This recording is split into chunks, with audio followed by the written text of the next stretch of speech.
All right, everybody, buckle up because today we are tackling a topic that's about as essential to leadership as it gets in this day and age. We're talking about versatility. And to help us unpack this, we're diving deep into a new book by the Mckinsey experts. It's called The Journey of Leadership. And let me tell you, they really get into the nitty-gritty of what makes a leader truly adaptable. So if you're feeling the pressure to navigate this crazy complex world we're living in, well, first of all, you are not alone. And second, this deep dive is for you. We're going to break it all down using the book as our guide. Now, you might be thinking, okay, versatile leadership sounds kind of like that whole well-rounded thing they used to talk about. And you wouldn't be wrong. This reminds me of those classic Renaissance men like good old Ben Franklin, inventor, diplomat, writer, scientist, you name it, he did it. And what Mckinsey is saying is that kind of versatility, that comfort in wearing many hats is more crucial than ever. Yeah, and it's fascinating because we aren't just talking about being good at a lot of things. Yeah. It's a whole different ballgame now. The world's changing at warp speed technology, the workforce, global uncertainty, you name it. It's like this perfect storm brewing, and leaders have to be ready for anything. Seriously, it's a lot to wrap your head around. You've got AI shaking things up left and right. Yeah. Then you've got those generational shifts in the workforce, totally new expectations. And if that wasn't enough, you got external pressures like nobody's business, global unrest, activist investors breathing down your neck. It can feel like you're constantly playing catch up. No kidding. So how do we even begin to get ahead of all that? That's where cultivating versatility comes in. It's about building the skills and the mindset to not just survive, but actually thrive in the face of all this chaos. And luckily for us, the Mckinsey folks have some really insightful thoughts on how to do just that. So how do we actually go about cultivating this superpower they call versatility? Well, the Mckinsey book breaks it down into 3 key areas. And their first point might surprise you. They actually compare a versatile leader to a utility infielder in baseball. It's funny when you think about it, but it actually makes a lot of sense. Right. You've got these players who can handle any position on the field, not just their specialty. They're the ultimate team players, ready to jump in wherever they're needed most. And in a world that's changing as fast as ours, that kind of flexibility is priceless. Exactly. And just like those utility players, building versatility as a leader requires a wide range of experiences. The book actually uses the example of those .com CEOs back in the early 2000s. They were killing it during the boom times, driving growth like nobody's business. Riding that wave. Precisely. But then the bubble burst, and suddenly a whole different skill set was needed. A lot of those CEOs just weren't equipped to handle it. Interesting. They were stuck in one mode, and it ultimately led to their downfall. Makes you think, just because you've got the skills to climb the ladder to a certain point doesn't mean you're automatically prepared for what comes next.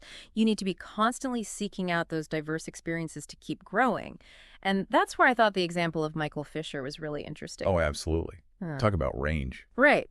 This is a guy who's been the CEO of a children's hospital, a manufacturing company, and a regional chamber of commerce. And what I find really striking about Fisher's story is not just the breadth of experience, but his genuine curiosity. He's always willing to learn from others. He'll be the first to admit he's not an expert in every field, but he's always asking questions, seeking out different perspectives. Like he's building his own personal board of advisors everywhere he goes. Exactly. Love that. So we've got to branch out, try new things, become that utility player, right? Gathering experience from different arenas. But here's where things get really interesting. According to McKinsey, diverse experience is just the tip of the iceberg. It's not enough to simply dabble in different areas. You've got to be willing to go deep. I'm with you there. We call this the deep thinking aspect of versatility. It's about moving past surface level understanding and really getting to the why behind the what. So it's one thing to know how to drive the car. It's another thing entirely to understand how the engine works. Perfectly said. And to illustrate this point, the book tells a fascinating story about John Plant, who made the jump from the auto industry to the world of aerospace. Okay, now that's a big leap. We're talking jet engines and high-tech materials here. Exactly, a far cry from car parts. But Plant attributes his success to what he calls his deep thinking mode. Oh, love that. He spent months really immersing himself in the world of aerospace. And I mean really immersing. Instead of just reading reports, he went out into the field, visited manufacturing facilities, talked to engineers. He rolled up his sleeves. He did. He asked tons of questions. And not just what, but how and why. And by doing that, Plant gained a deep understanding of the industry, which allowed him to connect the dots, see opportunities others might have missed. Fascinating. And this wasn't just a one-time thing either. He brought that same deep thinking approach with him when he became CEO of Howmet Aerospace. So it's like a way of life for him. It really is. The book talks about how he encourages this kind of intellectual curiosity and deep thinking throughout the entire organization, creating a culture where people are constantly pushing to understand the why behind their work. Okay, so we've covered a lot of ground here. We talked about becoming that versatile leader, that utility player who's ready for anything. And then we dug a little deeper, emphasizing that it's not enough to just have a wide range of experience. You also need to be willing to go deep like John planted. Really understand the why behind the what's. But there's one more key ingredient to versatile leadership that Mckinsey highlights, and it might be the most relevant one for navigating the world today. It's true. Things have changed so much even in the past few years. Absolutely. And this third key speaks directly to those changes. It's about finding your voice as a leader and knowing when and how to use it.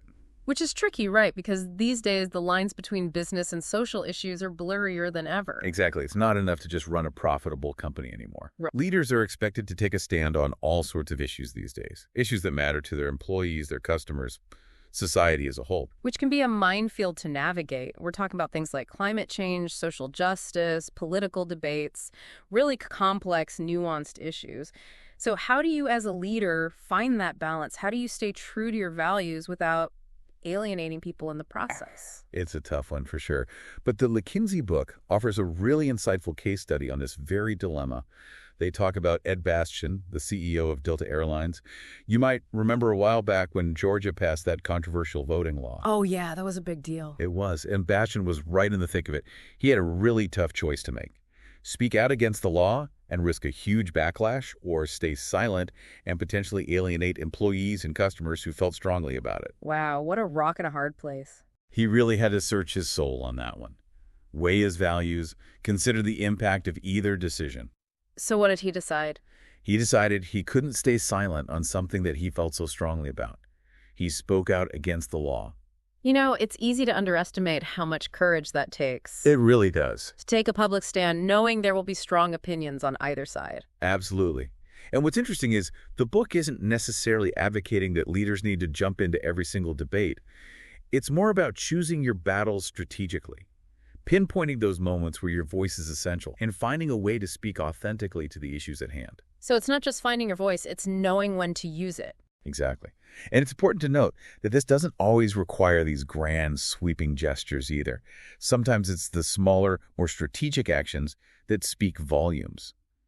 You know, the book actually contrasts Bastian's very public stance with John Plant's approach to addressing climate change at Howmet. How so? Well, Plant's a big believer in walking the walk. I like that. So instead of just making these big, broad pledges, he focuses on tangible solutions. Interesting. So under his leadership, Howmet's investing heavily in making their operations more sustainable, reducing their carbon footprint, things that make a real difference. Actions speak louder than words, right? Exactly, and it gets to the heart of this idea of authenticity. Which seems to be a common thread here. For sure. I mean, whether you're speaking out on a social issue or diving deep into a new industry, people can spot a phony from a mile away.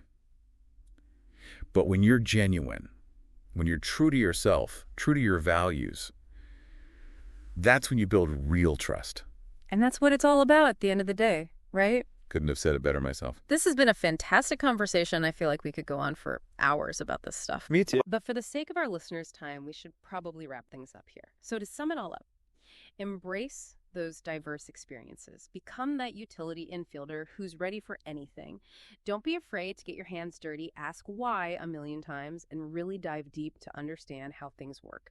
And finally, know when and how to use your voice as a leader. Your values matter. Don't be afraid to speak up for what you believe in, but do it authentically. That's how you build trust and inspire others to follow your lead. Now, for all of you listening out there, we'll leave you with a little food for thought. Think back on a time when you were pushed outside of your comfort zone, a time when you had to learn something brand new, maybe even from scratch. How did that experience, as uncomfortable as it might have been at the time, shape who you are as a leader today? That's something to ponder, isn't it? Until next time, keep learning, keep growing, and keep leading with that same curiosity and confidence that we talked about today.